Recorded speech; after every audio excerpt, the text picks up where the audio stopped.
Le paysage médiatique français vient de perdre une de ses figures les plus influentes. Et pourtant, c'est aussi l'une des plus discrètes. Son nom, Claude Berda, ne vous dit peut-être pas grand-chose, et pourtant, son œuvre a littéralement façonné les souvenirs de millions de personnes. Chérie, je t'aime, chérie, je t'adore. Allez, avouez que ça y est, vous avez la mélodie en tête. Pour beaucoup, ces quelques mots évoquent un souvenir bien précis. Eh bien, c'est le refrain du tout premier disque d'or d'AB Productions, la société qu'il a cofondée. C'était en quelque sorte la porte d'entrée musicale vers un univers qui allait bientôt déferler sur le petit écran. Le Club Dorothée, Hélène et les garçons, Premier baiser, rien qu'à les citer, ces noms sont synonymes des années 90.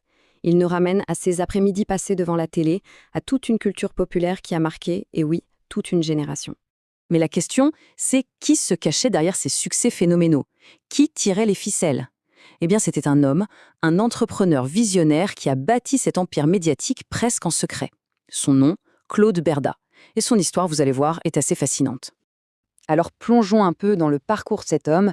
Claude Berda, qui nous a quittés à 78 ans, c'était le B du fameux duo AB Productions.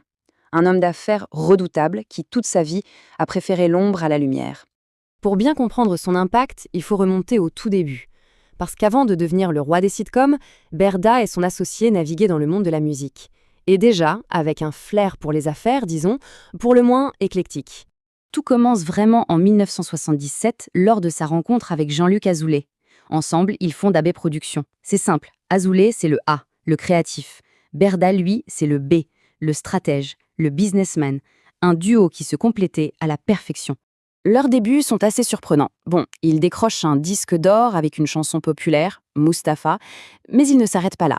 Figurez-vous que leur catalogue allait des tubes disco aux enregistrements des messes du pape Jean-Paul II. Ça vous donne une idée du sens des affaires hors norme du personnage.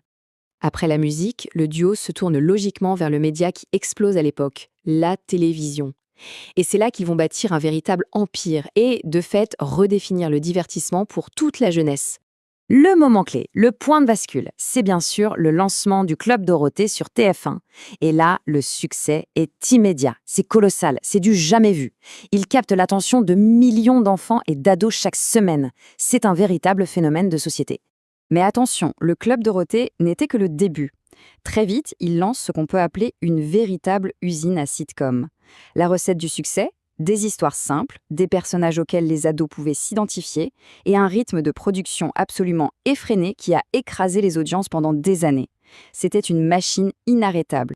On pourrait croire que l'histoire de Claude Berda se résume aux années 90, mais ce serait une erreur. C'était un entrepreneur dans l'âme et sa carrière a continué d'évoluer bien après l'âge d'or des sitcoms. En 1900